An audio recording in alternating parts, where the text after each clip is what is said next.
a través del panel intitulado Perspectivas Globales en Psicología Jurídica, explorando desafíos y éxitos a través de la cultura, en el que participarán la doctora María Asunción Tejedor Huerta, la licenciada Liliana Hendel y la doctora Marta Elisa Moslave Cuellar. Modera esta actividad la doctora Verónica Hernández Alcántara. A continuación, se dará lectura de las síntesis curriculares de nuestras panelistas. Doctora María Asunción Tejedor Huerta. Actualmente preside la Asociación Iberoamericana de Psicología Jurídica en España. Licenciada en Psicología por la Universidad de Granada y profesora asociada en la Universidad Internacional de Valencia. Especialista en mediación y resolución de conflictos por la Universidad de Oviedo. Experta universitaria en coordinación de parentalidad por la Universidad a Distancia de Madrid. Ha impartido docencia en diversos programas de máster en psicología jurídica y en cursos especializados sobre psicología jurídica y forense. Es autora de libros y artículos académicos sobre temas como el síndrome de alienación parental, informes periciales, coordinación de parentalidad, entre otros. Licenciada Liliana Hendel. Destacada defensora de los derechos de las mujeres y las diversidades sexuales, con una amplia trayectoria en comunicación política y activismo de género. Desde 2020 se desempeña como secretaria de Mujeres, Políticas de Género y Diversidades Sexuales. Es autora del libro Violencias de Género, las mentiras del patriarcado. Ha sido conductora de radio y televisión, coordinadora de la Red Internacional de Periodistas con Visión de Género en Argentina y consejera del Fondo Mujeres del Sur. Ha representado a la Red Internacional de Periodistas con Visión de Género en articulaciones con organismos internacionales del Sistema de Naciones Unidas. Doctora Marta Elisa Moslave Cuellar.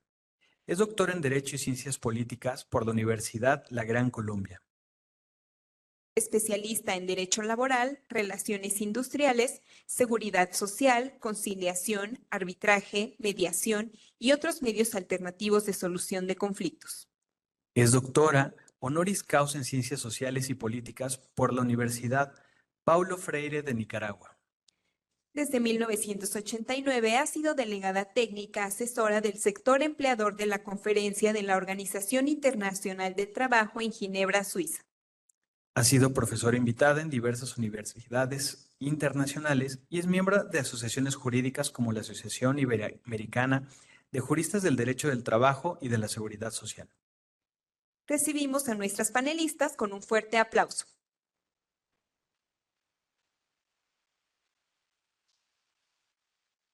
Cedemos el uso de la palabra a la doctora Verónica Hernández Alcántara. Muchas gracias, bienvenidas, bienvenidos. A todas y a todos les damos la más cordial bienvenida por parte de nuestro presidente del Tribunal Superior de Justicia, el Consejo de la Judicatura, el magistrado Sodi, y por supuesto agradezco en demasía a nuestro querido doctor Jaime López Reyes. Muchas gracias, doctor. Gracias a la doctora Lucy por considerar que esta participación, en donde a nombre también del Centro Estatal de Mediación, bueno, pues tengo este enorme honor de participar. Y bueno, pues antes de dar pauta a que cada una de nuestras participantes actúe en el día de hoy, les voy a suplicar, por favor, me ayuden para dar inicio. Vamos a hacer una especie de check-in para adentrarnos en el tema. Ayúdenme, por favor. En el Centro Estatal de Mediación estamos vinculados 100% con este tema de la psicología jurídica, por obvias razones. Ustedes saben que en esta dinámica privilegiamos en demasía cómo esas emociones que todas y todos tenemos, cómo las gestionamos, porque controlamos, difícilmente las controlamos. ¿Okay? Nosotros nos damos como que ese coco wash que supuestamente controlamos las emociones, no las controlamos. Y para tal efecto, les comparto que yo ya soy una señora de edad avanzada, ya tengo 50 años. Entonces, en mi época, jugábamos a una dinámica muy particular que era los encantados, ¿ok? ¿Y qué hacíamos en los encantados? Era prácticamente algo así como decíamos 1, 2, 3, encantados, y eso significaba que te quedabas como estatua, ¿sí? Entonces vamos a hacer ese primer juego porque necesito que estemos presentes en el presente, ¿va? Vamos a hacer este check-in. Entonces yo voy a decir 1, 2, 3, encantados, encantadas, y así se quedan a como estén, ¿vale? Ok, empezamos. Ayúdenme, por favor. No crean que nada más vinieron aquí para escuchar a estas personas tan talentosas, sino también venimos a jugar, ¿vale? Entonces empezamos. 1, 2, 3, encantados, encantadas. Necesito, por favor, que sientan dónde están sus pies. No los muevan, nada más siéntanlos. ¿Dónde están sus pies? ¿Están cruzados? ¿Están ambos bien formaditos? Como cuando nos decían, siéntate bien. ¿Ah? ¿Están recargados en el respaldo? ¿Ustedes en su espaldita están muy bien en el respaldo? ¿Cómo están sus piernas? ¿Tensas? ¿Está pegando una con la otra? ¿Cómo están sus brazos? ¿Sus manos? ¿Tiene el celular en la mano? ¿Ok? Tomen conciencia de eso, por favor. No se muevan. Listos. 1, 2, 3, desencantados. ¿Ok? Ese es el checkout. Ok. Este es un momento de tomar conciencia de dónde estamos y qué estamos haciendo. Dice uno de mis terapeutas que dependiendo de cómo tengamos los pies, ¿sí? Depende mucho si estamos arraigados o no a este momento presente en el cual estamos. ¿Ok? Entonces, nada más como para que lo traigamos en mente. Sí, a lo mejor ni conciencia habíamos tomado de que tenemos pies, ¿verdad? Ni cuenta nos habíamos dado que tenemos piernas o dónde estaban nuestras manos. Pues parte de lo que vamos a analizar justamente el día de hoy y que estamos analizando en este maravilloso congreso que ha organizado nuestro querido doctor Jaime, nuestra querida Dulce que anda por allá y todo el equipo, ¿sí? Es justamente el que tomemos conciencia de dónde demonios estamos y qué estamos haciendo. Y eso que estamos haciendo, cómo incide en el ámbito jurídico y cómo las conductas de ese centro de imputación normativa, que es la persona humana, para quienes fueron creadas esas normas, cómo esa persona ejecuta ciertas conductas y esas conductas tienen repercusiones en la vida jurídica. Yo no quería, sin embargo, se produjo el resultado. Yo no estaba preparado, ni cuenta, y lo vi venir. Sin embargo, hay resultados y se llaman consecuencias de derecho. Nacimiento, transmisión, modificación y extinción de derechos y obligaciones. Entonces, partiendo de ello, ya hicimos nuestro check-in, check-out, vamos a dar pauta a nuestras expertas. Si me permiten, en primer término, pues vamos a solicitar la intervención de la doctora María Asunción Tejedor Huerta, presidenta de la Asociación Iberoamericana de Psicología Jurídica en España. Adelante. Gracias.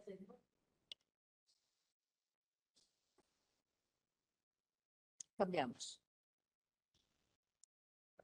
Bueno, este sí funciona. Bueno, nada, gracias de nuevo por permitirme estar aquí. Bueno, veo que el tema es un poco el mismo, ¿no? Creo que ya mi compañero José Manuel también ha hecho una buena exposición, ya que nos piden un poco pues, esas perspectivas globales, ¿no? De la psicología jurídica, esos desafíos y esos éxitos, ¿no? Que llevamos a través de las culturas. Por lo tanto, casi que vamos a intentar que nos quede esto bien grabado, ¿no? Lo que vamos a expresar, ¿no? Bueno, es un placer compartir este panel con la doctora Liliana, bueno, la licenciada Liliana y la doctora Marta. Y bueno, voy a intentar exponer o repetir un poco estos desafíos y estos éxitos, ¿no? Que hemos tenido dentro de la psicología jurídica. Se entiende que en España, aunque yo también, bueno, como presidenta de una asociación iberoamericana, pues creo que me interesa, ¿no? Muchísimo más exponer quizás cómo se ve en todos estos países, ¿no? Con los cuales tenemos tantas cosas en común, tantas cosas que compartimos, tantas cosas de las que aprendemos de otros colegas de otro país. Es decir, nosotros no tenemos el éxito asegurado, sino que hay muchas cosas que tenemos que mejorar y podemos ver la perspectiva, ¿no?, que se ve en otros países para intentar, bueno, llegar a los mismos éxitos. Eso es lo que esperamos. En realidad, desde que empezamos nuestra intervención, ¿no?, como psicólogos forenses, bueno, nos encontramos con muchos desafíos, aparte que cuando estás empezando tienes que capacitarte, tienes que perder los miedos, tienes que intentar, pues bueno, ver si verdaderamente estás haciendo las cosas bien. Bueno, dependiendo de cada persona, buscaremos a alguien que nos asesore, que nos guíe y que nos ayude, ¿no?, a veces en esos obstáculos que te vas encontrando en el camino. Y luego, como ya decía antes también, pues bueno, yo creo que el tema de la formación es algo continuo, es algo que no me canso de repetir y que siempre lo vamos a tener presente. Pero bueno, hemos visto la trayectoria, ¿no?, que presentó sobre la psicología jurídica, que presentó el compañero José Manuel, y yo creo que, es decir, ya se sembró mucho, ¿no? Ahora el trabajo que nos queda, o a los que vienen detrás, el trabajo que les queda, es que esa semilla no se pierda. No se pierda. Y bueno, es decir, no solo batallamos con lo que es nuestro trabajo, cómo podemos llevarlo a cabo, sino que también a veces, pues bueno, tenemos muchos retos por ciertas políticas, ¿no?, que nos pueden presionar, por ciertas circunstancias, ¿no?, que nos obligan quizás a mirar las cosas desde otra perspectiva, pero en todo caso a seguir luchando. Que nos quede siempre claro que cuando hacemos las valoraciones desde el ámbito forense o cualquier intervención que hagamos desde la psicología jurídica, siempre pensando en el bienestar de los usuarios, ¿no? Y decimos los usuarios son los que necesitan, ¿no?, esa atención, necesitan que se les escuche y, bueno, también que se les reprenda en el caso de que sea necesario, ¿no? Pero nosotros no somos jueces, aunque hay veces que encuentras algunos compañeros que parece que se erigen en jueces, ¿no?, como culpabilizando. No podemos culpabilizar. Nosotros evaluamos, como bien dijo, evaluamos, valoramos, miramos las circunstancias y tenemos que hacerlo, pues bueno, con mucha atención, con mucho cuidado, sobre todo por todos estos desafíos que ya hablé antes y no lo voy a repetir, claro, que vemos cada vez, encontramos muchísimas más diferencias, ¿no?, entre los jóvenes. Jóvenes que, pues bueno, muchas veces ya no encuentras tanto los problemas de relación, que ven, a ver si lo digo, matrimonios muy jóvenes con problemas, que es decir, a las 2 semanas de casarse ya están pensando en divorciarse, ¿no? Es una exageración, evidentemente, pero sí que es verdad que vivimos también en una sociedad en la que a veces percibo muy poca tolerancia a la frustración, ¿no? Entonces, esa poca tolerancia les lleva también a otros derroteros. Y bueno, nos llega también a nosotros la manera de adaptarnos. Tenemos que adaptarnos también, saber, unas personas jóvenes que tienen, pues bueno, otra problemática, ¿no? Y no vamos a transmitir nuestras normas, valores, ¿no? Eso tiene que quedar fuera de la puerta, ¿no? Y tenemos que saberlo hacer, ¿no? Por lo tanto, en nuestra práctica del día a día, hay veces que te puedes sorprender y tenemos que tener mucho cuidado. A veces nuestro lenguaje no verbal también les puede decir algo. O sea, nosotros observamos el de ellos, pero ellos observan el nuestro. Y hay algunos, pues bueno, que pueden tener quejas, ¿no?, sobre no me cree, ¿no? Hay veces que dicen no me cree, digo, es que yo no estoy aquí para creerte o no creerte, ¿no? Pero, de decir, también la esperanza o lo que esperan, ¿no?, de nuestras valoraciones, pues bueno, a veces hace que tengamos, ¿no?, que bajarles un poquito y decirles, pues bueno, cuál es nuestra función, qué podemos hacer.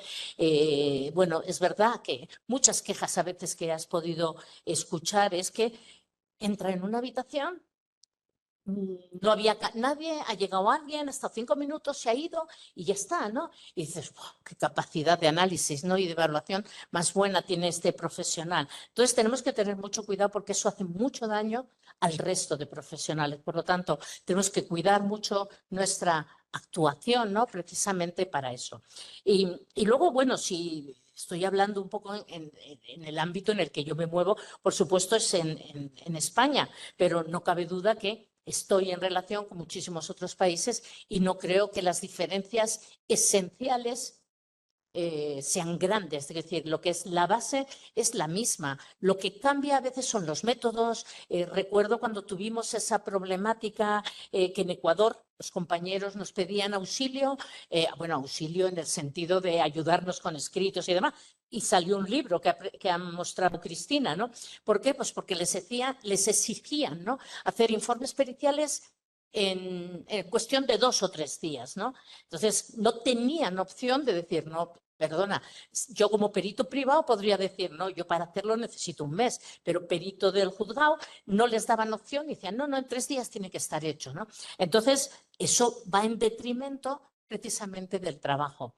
Y entonces pedían ayuda, es decir, bueno, la ayuda surgió con un libro en el cual pues hacíamos pues un poco esa comparativa de cómo son los trabajos. Los problemas son los mismos, lo único que cambiamos es la nacionalidad. A veces las leyes evidentemente pueden ser distintas, pero no tanto. Es decir, al final la base del bienestar de los niños, niñas, adolescentes, el bienestar de las personas, los derechos humanos, son leyes internacionales y que nosotros acatamos, ¿no? Por lo tanto, ahí puede haber algunos cambios, ¿no? En la forma de trabajar. Se puede enseñar y también se puede aprender.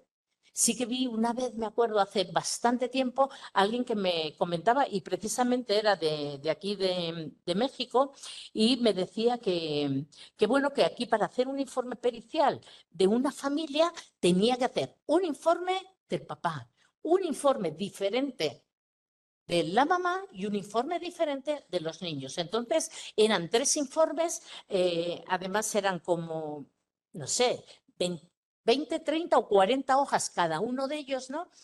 Y además separados, ¿no? Y a mí eso pues me sorprendió, ¿no? Me sorprendió porque nosotros lo que hacemos es integrar, ¿no? Es decir, si tenemos que hablar de una familia, es como una familia, es una familia que tiene muchas cosas en común, hay que hacer valoraciones de cada uno de ellos, pero no como un informe distinto, ¿no? Sino que nosotros lo aunábamos. Al final, a lo mejor los resultados son los mismos, pero claro, si se tienen que leer 80 páginas, es posiblemente que vayan simplemente a las conclusiones, ¿no? Entonces, también es decir, tenemos que aprender a resumir, a ser yo qué sé, más críticos, ¿no? También con lo que podemos poner o no poner. Luego, claro, a la hora de trabajar, cada profesional tiene sus métodos y tú puedes decir, bueno, hay unos que dicen, bueno, yo pongo los protocolos y la foto de todo el mundo, lo que sea, ¿no? Y hay otros que dicen, no, yo voy a lo que es importante, a lo que es, al matiz que me interesa, al resultado de esa prueba que puedo luego aunar con respecto a los datos que he obtenido a través de las entrevistas y demás, no como una valoración aislada, ¿no? Es decir, una prueba, una valoración aislada, y no, eso no es así sencillamente porque esto no es un informe clínico, ¿no? Sino forense, y por lo tanto tenemos que aunar esos conocimientos, hacer una discusión forense de toda esa información que tenemos, ¿no? Y de una manera, bueno, crítica y limitada. Por eso a veces digo, hay aspectos que tú puedes observar en esas valoraciones, en esas pruebas, pero que no tienen que ver con lo que tú estás valorando. Por lo tanto, si no afecta a la valoración, a lo que te han pedido, yo creo que con eso, al menos es mi opinión, con eso yo guardo la debida confidencialidad de esa información porque nada afecta a esos puntos, ¿no? Y bueno, la verdad es que ya no sé ni cómo he llegado aquí a hablar solo de los informes forenses. Lo que no, yo decía que me iba a sobrar tiempo. Bueno, en realidad te quiero decir que nos seguimos enfrentando, sí que es verdad, a muchos desafíos. Me gusta seguir estudiando y aprendiendo y ver que si las cosas se pueden hacer mejor, se hacen. Es decir, tenemos a veces la mala costumbre, diría yo, de actuar como autómatas. Sí que es verdad que coges un perfil, perdón con la palabra, ya sabía que no tenía que decirlo, ves un perfil, ¿no?, de una prueba y enseguida dices, esto en 2 minutos, ¿no? Hay que detenerse. Por lo que decía antes, precisamente, el lazo a lo anterior, hay que ver quién es esa persona, cuáles son las circunstancias, qué es lo que ha pasado, cómo ha llegado ahí. Por lo tanto, no son valoraciones así aisladas, ¿no?, sino que tenemos que valorarlas en su conjunto. Creo que tenemos muchas más cercanías que diferencias en los países iberoamericanos, Latinoamérica, Iberoamérica, ¿no? Y yo creo que, bueno, que tenemos que seguir ahí. Creo que los congresos que hacemos cada 2 años, las jornadas que hacemos, bueno, cada una de las asociaciones de forma anual, yo creo que esto, igual que la posibilidad, ¿no?, de estar aquí, de compartir, yo creo que son fundamentales, ¿no?, para seguir aprendiendo, para seguir compartiendo, para seguir cooperando y avanzando. Y bueno, pues nada, muchas gracias. Muy amable, muchas gracias.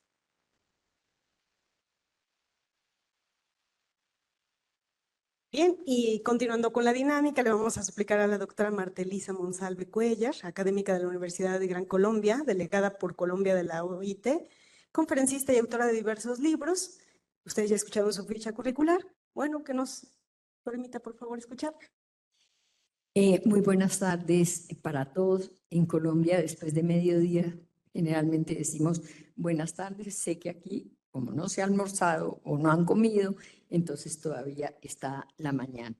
Sea lo primero, unos agradecimientos enormes al doctor Sodi Cuellar, al presidente, a todos los organizadores de este magnífico certamen.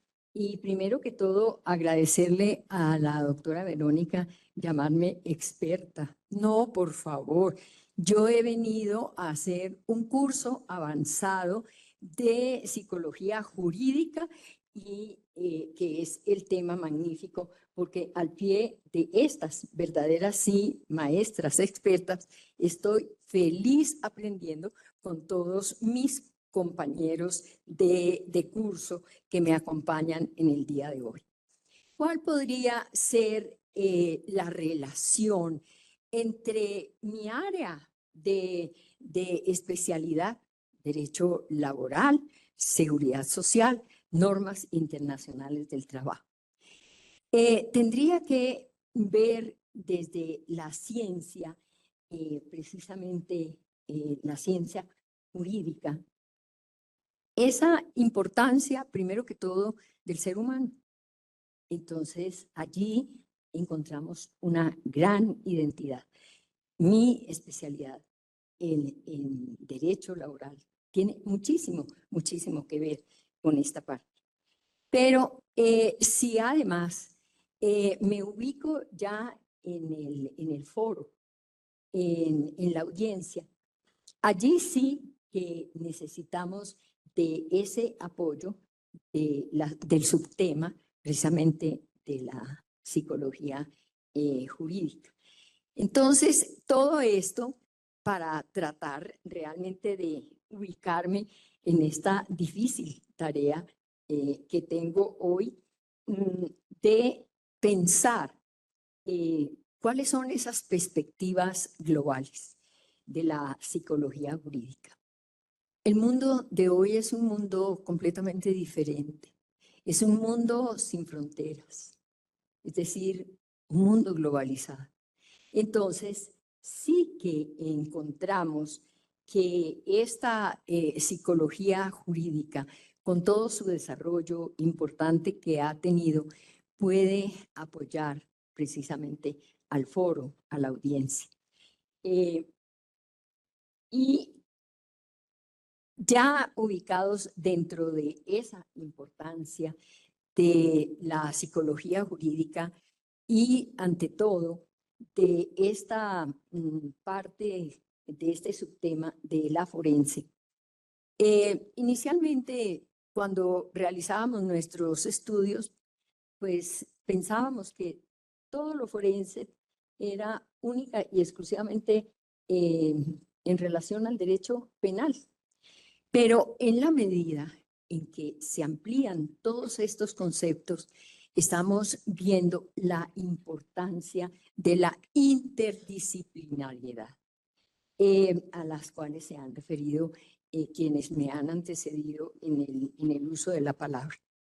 El apoyo tan grande que la ciencia jurídica presta precisamente a este desarrollo de mi especialidad. Y sobre todo, sí quisiera recalcar, nuestros jóvenes hoy realmente no ven muchas perspectivas cuando están estudiando y dicen, bueno, termino y ¿qué más voy a hacer? Me parece que esta ciencia jurídica y su ciencia jurídica y en la forense les están abriendo unos campos inmensos, precisamente por esa globalización, por esa transformación que estamos teniendo y en especial de todas las ramas del derecho. Cada día estamos encontrándonos con nuevas ramas del derecho. Recientemente, con la era disruptiva, con la revolución 4.0, estamos viendo que estamos frente a un nuevo derecho, el derecho digital. Y ese derecho digital necesariamente va a necesitar unas prácticas forenses completamente diferentes y vamos a tener que ser tan innovadores en esas prácticas. Y nada decir de la inteligencia artificial, que ya la podemos ubicar precisamente como una quinta revolución. Y allí también cómo va a ser de importante toda esta psicología jurídica. Llama para nosotros los abogados y precisamente en esta rama del derecho laboral, cómo nos ayuda precisamente en la práctica de las pruebas, en los interrogatorios, en las inspecciones judiciales, en el examen de documentos, en la prueba testimonial. ¿Cómo es importante esa psicología jurídica? Entonces, ¿cuáles serían realmente esos desafíos y la forma de afrontarlos? Como les decía, estamos en este mundo global frente a unas transformaciones día a día. No podemos decir que ni siquiera sea de una semana, es transformaciones de día. Nos lleva en una carrera verdaderamente veloz y de allí el reto tan grande para la psicología jurídica y para la psicología forense.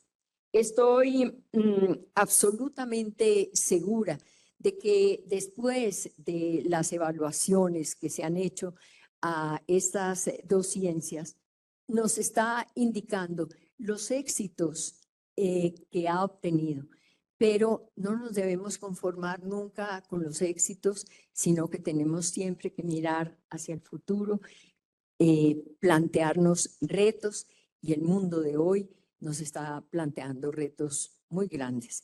Las transformaciones que estamos sufriendo nos están indicando que tenemos que andar velozmente.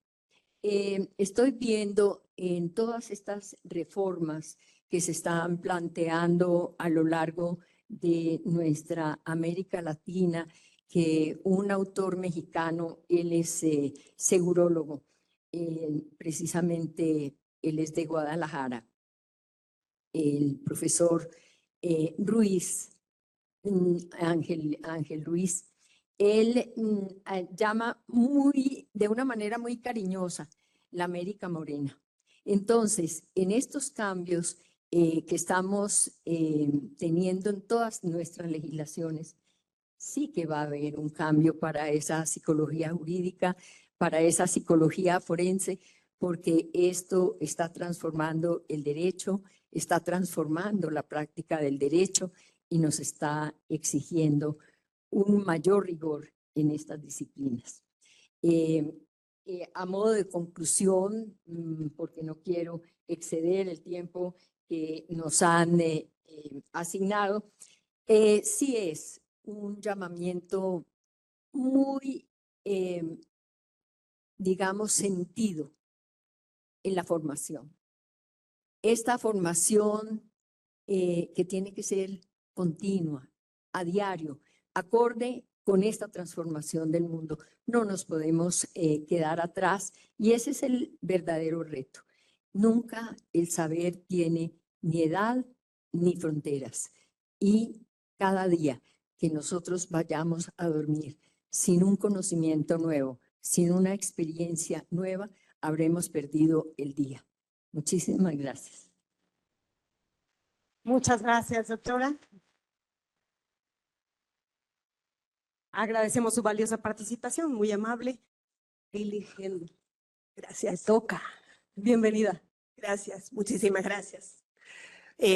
Por supuesto, iniciar con el agradecimiento. Muchísimas gracias a las autoridades que han no solo organizado, sino gestionado a lo largo de muchos meses un evento de esta envergadura y de esta importancia. Muchísimas gracias. Gracias, Dulce Portillo. Gracias, Orlando, por el acompañamiento a todo lo que significó mi propia llegada.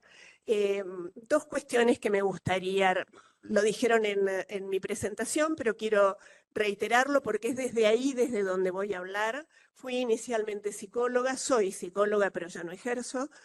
Soy periodista y hoy soy funcionaria como secretaria de Mujeres, Políticas de Género y Diversidades Sexuales de un gran municipio de la provincia de Buenos Aires, como es el municipio de La Matanza. Es decir, acompaño víctimas de violencia desde aquel tiempo en el que me inicié como psicóloga, hace ya más de 30 años de este recorrido. Por eso también es importante, por una cuestión de honestidad, decir que por un lado me alegra las coincidencias. Todas las personas que hablamos hasta aquí hablamos de la necesariedad de la formación, del estudio. Magnífica esa idea de que si una se va a dormir sin haber leído o aprendido algo, bueno, una puede sentir que un poquito el día se le perdió, ¿no? Y el otro punto sobre el cual se estuvo trabajando durante toda esta mañana, que tiene que ver con el síndrome de alienación parental o con el nombre que le quieran dar ahora, así que es importante decirles que yo soy parte de los equipos que denuncian la existencia de este síndrome, que sostienen fuertemente que el síndrome no existe, no solamente porque no existe como construcción, como síndrome, que en todo caso, de todas las discusiones que se han dado, me parecen las menos importantes, sino por el daño que produce la fantasía de la manipulación, de la implantación de las mentiras, porque hace 30 años que acompaño a madres protectoras y que veo lo que sucede en los sistemas judiciales, que siguen siendo patriarcales, que siguen siendo misóginos, que atacan los derechos de las mujeres y de las infancias, no solo en la Argentina, mi país, sino también aquí en México, donde CLADEN, por ejemplo, viene trabajando muy fuertemente en España, donde hay muchísimas compañeras y compañeros que vienen trabajando muy fuertemente para que este constructo deje de instalarse y de existir. Me parece que en estos términos, estos eventos, justamente sirven para poder plantear nuestras diferencias conceptuales desde los lugares en los cuales cada quien trabaja. Es desde estas experiencias, discúlpenme que voy a leer, yo prefiero charlar, pero para atender exactamente al tiempo quise escribir. Evalúo entonces esta propuesta para pensar las perspectivas globales de la articulación posible entre dos corpus teóricos, como son las ciencias jurídicas y la psicología, para así aproximarnos a cuál podría ser el destino posible de lo que muchas veces parece el choque de dos mundos, una sinergia que debería ser imprescindible para evitar o para reparar los daños que producen las diferentes violencias de las sociedades actuales. Sobre todo en este caso, y por las características de este evento, vamos a referirnos a las violencias institucionales. Violencias institucionales que niegan o desmienten o omiten las desigualdades.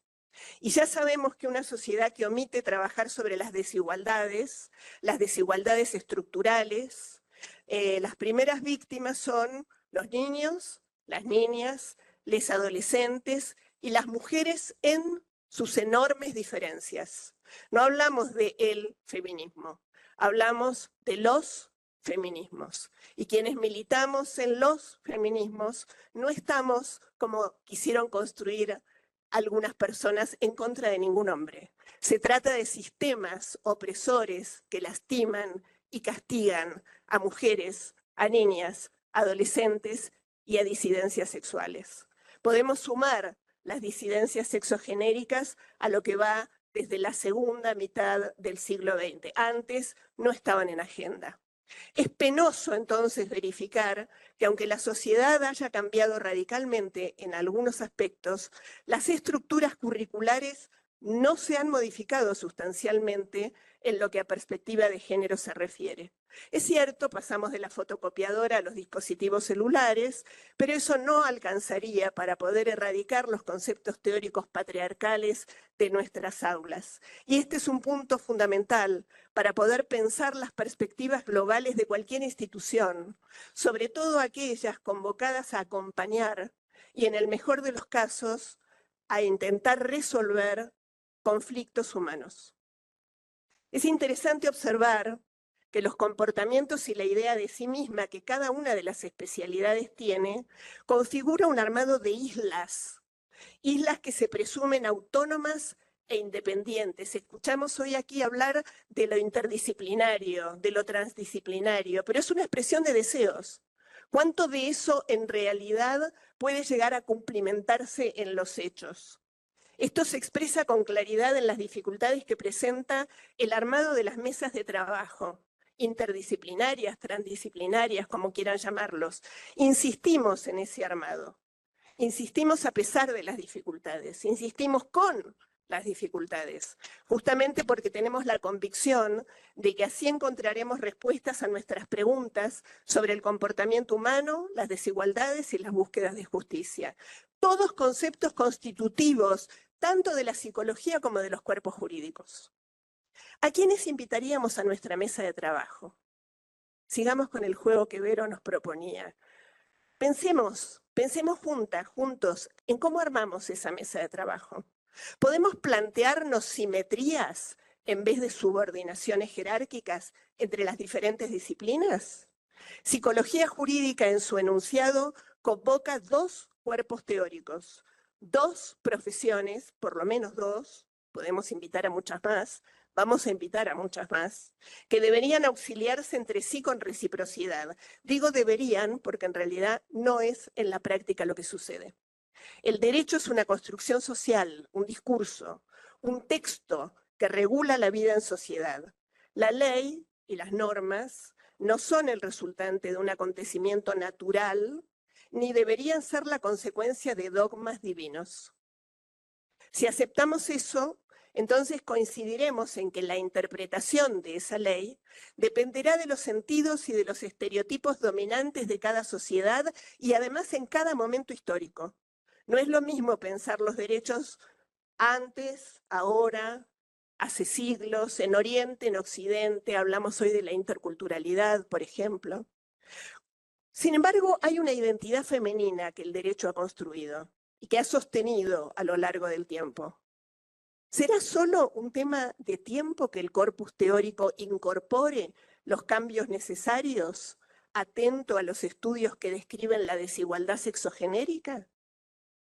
Los observatorios de las sentencias judiciales, que no por casualidad no son muchos, nos advierten que no. El fin del derecho, dice la doctora Salvo, una abogada argentina, o el sistema de normas, valores, principios, no se limita a lograr la convivencia pacífica entre las personas, sino también a paliar las desigualdades estructurales para alcanzar la libertad, la igualdad y la justicia social. Por eso, en el mejor de los casos, el ejercicio del derecho con mayúsculas debería intentar reducir el impacto de esas desigualdades estructurales, consagrando derechos e imponiendo obligaciones situadas no en la letra, situada. Situada quiere decir que en el caso de las víctimas que no conocen sus derechos, no pueden defenderlos. Si se los quitan o si se los niegan. Tampoco pueden disfrutarlos si los tienen disponibles. La información es poder. Y muchas veces las víctimas, las personas victimizadas que llegan a los sistemas judiciales, no tienen absolutamente ninguna información. Para quienes dictan las sentencias o escriben los informes, situado significa tener la conciencia necesaria de los efectos que producen, incluidos los posibles daños colaterales. Entender que hay una ética de las consecuencias y evaluarlas en todas sus dimensiones. Contextualizar para evaluar e informar. Y este planteo exige que cada operador judicial trabaje sobre sus propios sentidos comunes, que no son sentidos comunes por lo racionales, sino que son comunes a la mayoría de las personas que conviven en una sociedad determinada. El sentido común es una construcción de la cultura. De común, chicas, chicos, no tiene nada. El sentido común es una marca del poder hegemónico, es una marca marketinera. No solo Coca-Cola, no solo McDonald's son marcas. También es una marca la mujer, el varón, la familia, lo materno. Si el derecho, entendido como un sistema de principios y de normas, es un tablero de compartimentos estancos, herméticos, inmodificables, sin ningún punto de fuga para mutar, deja de ser un instrumento para la justicia y se convierte en un aliado de la opresión. Si quienes deben impartir justicia están cerca de los dogmas, pero lejos de las personas, no hay ningún equilibrio posible en la búsqueda de equidad. Por ejemplo, cosas elementales en nuestra vida, como el consumo de bebidas alcohólicas, el uso recreativo de la marihuana, el matrimonio entre personas del mismo sexo, el aborto, hoy son leyes en muchos de nuestros países que antes fueron delitos. Y en la mayoría de los países democráticos, muchos de los que ayer fueron leyes, hoy son consideradas aberraciones legales y éticas. La pena de muerte, el abuso sexual contra las infancias, la imposibilidad de votar o de heredar para las mujeres. Por eso hablamos de situado, porque es una película, nunca es una foto. Reitero, contextualizar es politizar. Rita Segato, una antropóloga argentino-brasileña, nos dice que el patriarcado es la forma fundante de todas las desigualdades y agrega que en los hechos la ley es una condición necesaria, pero nunca es suficiente para las garantías constitucionales y el acceso a justicia. Lo sabemos muy bien en la Argentina en este momento, donde lo que está sucediendo es un arrasamiento de las leyes. Y los primeros derechos que se llevan puestos los gobiernos autoritarios y antidemocráticos, aunque hayan llegado con elecciones no fraudulentas, son los derechos de las mujeres, los derechos de los gays, lesbianas, travestis, transexuales, mujeres pobres, pueblos originarios. Las resoluciones de un juez o de una jueza impactan en la vida cotidiana de las personas. Y entonces escuchamos todo el tiempo a familiares de las víctimas o a las propias víctimas decir, solo quiero que se haga justicia. Vemos en la tele todo el tiempo, pido justicia. ¿De qué justicia hablamos? ¿Con qué parámetros decide quién, qué es justo, para quién? ¿Vamos a presuponer neutralidad, objetividad en el ser humano que toma decisiones? Personalmente, muchas de nosotras, sobre todo desde los feminismos, creemos que no hay neutralidad posible. Las mujeres madres, las disidencias sexuales lo comprueban y van dejando testimonio tanto en historias lejanas como en historias recientes. ¿O acaso interpretar la ley está exento de subjetividad o de los sentidos comunes de quienes están interpretando? La tensión entre dos derechos, el reconocimiento de los conflictos es lo que está en juego cuando un juez o una jueza dicta justicia. Estamos seguras que la sentencia puede ser arbitraria, contaminada por saberes o por prejuicios o por presiones de la coyuntura de cada país. El lawfare existe, lo sabemos muy bien en nuestros países y en nuestra región. Lo sabemos porque convierte en inocente a un delincuente y en delincuente a un inocente. Todo dependerá del poder que tenga el delincuente. Dolorosamente comprobamos que es en los tribunales de familia donde se cometen las mayores arbitrariedades, como un efecto de los deslizamientos sobre los ideales de qué cosa es una familia. ¿Quiénes son las personas que deben constituir una familia? ¿Cuál es el comportamiento esperable para cada quien?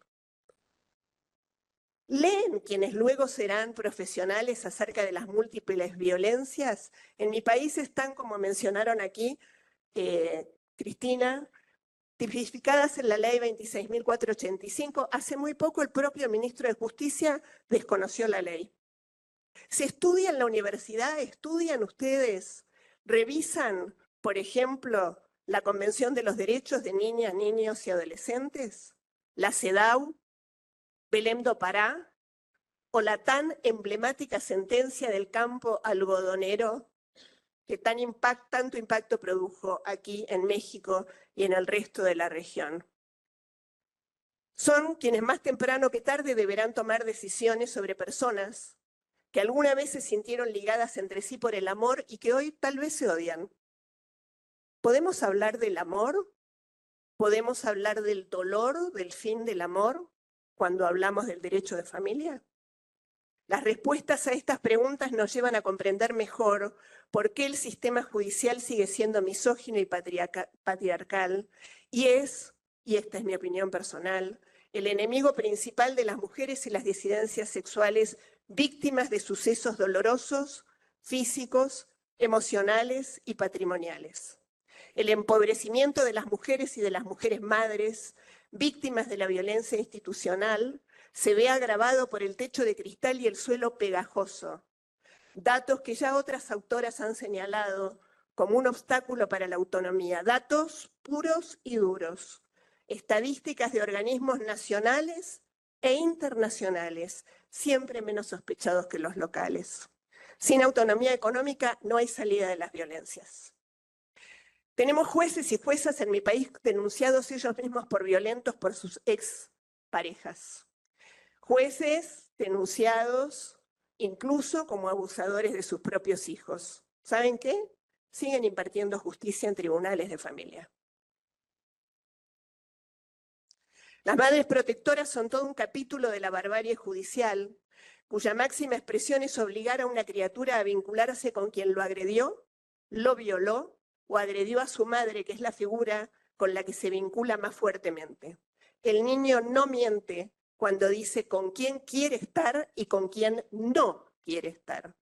Y así como hay portación de cara o de gorrita para acusar un ladronzuelo hoy hay también ante una mujer que denuncia, una corporación que cierra filas protegiendo al denunciado y tiñendo con la sospecha de la falsa denuncia las palabras de quien se anima a denunciar. La misoginia se engalana en los estrados judiciales que con frecuencia absuelve a los agresores y los fortalece en la impunidad. El lenguaje es críptico, inabordable e inentendible para quien desconoce el vocabulario específico y repito, nadie que no conozca sus derechos puede abrigarse en ellos. Y podemos sumar a la mesa transdisciplinaria, vamos a ir cerrando, Vero, a expertos y expertas que siempre van a estar en un lugar de subordinación simbólica en relación al juez o la jueza. Se denominan auxiliares de justicia. ¿Podemos equiparar a los profesionales para igualar desigualdades? Por ahora no podemos.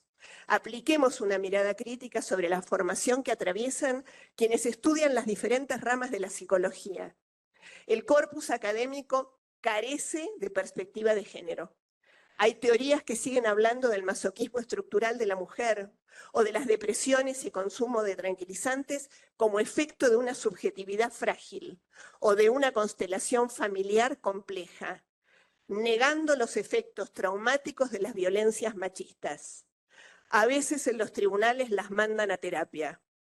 Las mujeres violentadas no necesitan terapia, necesitan justicia.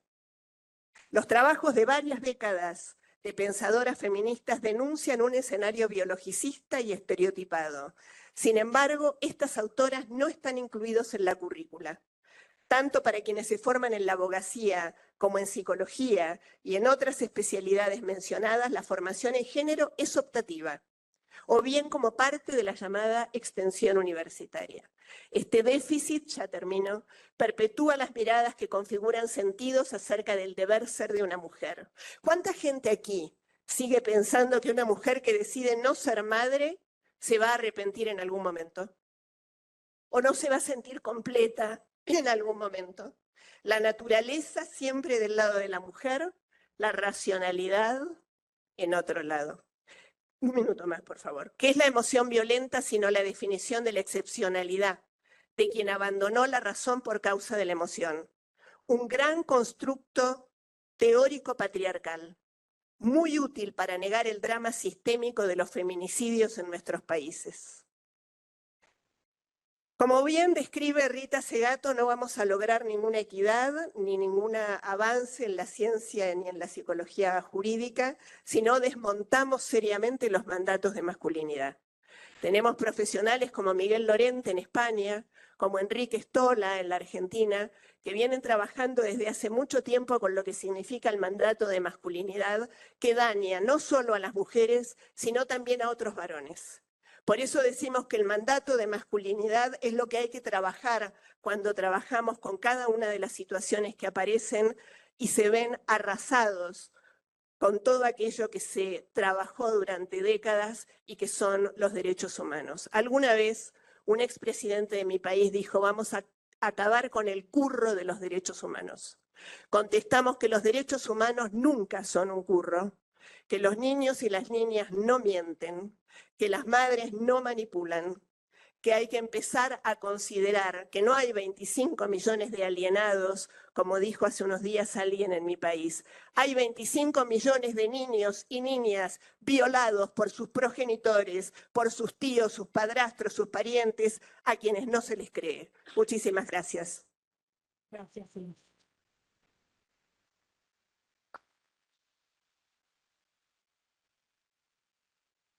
Agradecemos a todas y cada una de nuestras expertas en su intervención y me voy a permitir rápidamente recapitular solamente algunos de los elementos para que los traigamos en el radar. He de manifestarles que, bueno, pues por la naturaleza de la profesión que nosotras elegimos quienes somos abogados, abogadas, nosotros aprendimos, porque eso nos enseñaron, a ser bélicos, combativos, guerreros, a pelearnos. Eso nos enseñaron. Nos enseñaron que teníamos que hacer un culto excesivo al texto de la ley. Y acuérdense de aquel mendigo libro que nos hicieron aprender a la de a fuerza, ¿sí? ¿Se acuerda de Hans Kelsen? Y la pirámide de Hans Kelsen, que ni era pirámide ni era de Hans Kelsen. Se la cargaron a este hermano, pero ni era de él, ¿no? Simplemente nos hicieron aprender eso sin cuestionar. Y justamente nuestras expertas dicen, perdón, este tema de la interdisciplinaridad y transdisciplinariedad es vital y contextualizar todo lo que estamos viendo, ¿sí? Las leyes fueron creadas para nosotros como personas y aquel o aquella que solo sabe derecho, ni derecho sabe. ¿Alguna duda? Claro. Gracias. Bueno, vuelvo a tomar la palabra porque, bueno, me gustaría aclarar algunos aspectos de lo que se ha comentado ahora. Bueno, gracias a las dos ponentes, por supuesto. Estoy de acuerdo en que, y nunca creo que nadie de los compañeros negamos el gran problema que hay en muchos de nuestros países con la violencia de género. De eso no hay duda. Pero intentar tapar la manipulación, el abuso de los niños y niñas y adolescentes por parte a veces de sus propios progenitores, tomando solo la visión desde la mujer y nos olvidamos la visión desde la infancia. Por lo tanto, hacemos todo por proteger a la mujer, pero no por proteger a la infancia. Y yo creo que eso es un sesgo que ya del que tenemos que partir. Puede ser que haya mucha polémica con el término síndrome de alienación parental, que por supuesto se ha repetido varias veces con mi presentación. En fin, eso fue hace 20 años y a lo largo de esos 20 años yo he ido avanzando. He cambiado en muchas cosas y en lo que ahora estamos hablando es de cómo valoramos el rechazo de los niños, niñas y adolescentes sobre alguno de los progenitores, porque lo que no podemos negar es que esos rechazos existen. Hay veces que están justificados, no hay duda, pero hay veces que no están justificados. Y si no están justificados, ¿qué hacemos? ¿No le ponemos nombre? ¿Miramos hacia otro lado? Entonces lo que estamos haciendo es verdaderamente no hacer nada. Por lo tanto, yo creo que tenemos que tener una visión mucho más amplia, sin olvidar lo que mujeres pueden estar sufriendo, pero los niños, niñas y adolescentes están por encima de los adultos. Eso de que los niños no mienten, pues no sé, a lo mejor es que esa parte no la he llegado a estudiar y no sé en qué momento evolutivo empezamos a mentir.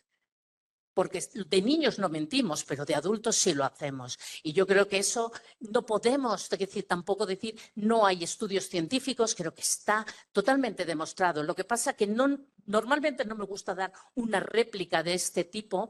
No me gusta porque yo creo que tengo claras mis ideas y respeto profundamente las de las demás. Y siempre intento comprender. Y siempre intento entender las situaciones y las circunstancias de cada uno. Pero no olvidemos que los niños, niñas y adolescentes están por encima de cualquier otro derecho. Gracias. Muy amable, muchas gracias. Bueno, pues estamos prácticamente entrando a la parte final. Mis compañeros y compañeras han establecido esta dinámica de participación y bueno, pues el cierre correspondiente sin duda alguna va enfocado fundamentalmente a expresar la gratitud por participar activamente en estos procesos que son sumamente enriquecedores para todos y todas, el comprender que en esta ponderación de derechos, recuerden que también nos han recomendado en demasía echarle un ojito a Robert Alexi y a todos sus amiguitos, como dice mi jefe, ¿sí? Ponderando derechos y bueno, pues en ese ejercicio de que si bien es cierto todos los derechos son importantes, quizá algunos en esa ponderación, pues sin duda alguna no olvidar o no desdeñar, ¿verdad? Aquello que es de gran impacto o trascendental. Entonces, bueno, pues gracias queridos amigos y amigas, si fueran tan amables. Agradecemos la brillante participación de nuestras integrantes de este panel, así como de nuestra moderadora. A continuación, la doctora Verónica Hernández Alcántara hará entrega de un merecido reconocimiento a nuestras integrantes de este panel, iniciando con la licenciada Liliana Hendel.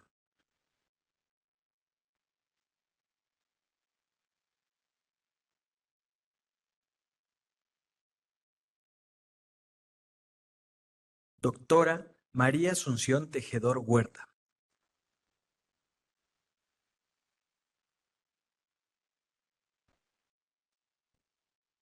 Doctora Marta Elisa Monsalve Cuellar.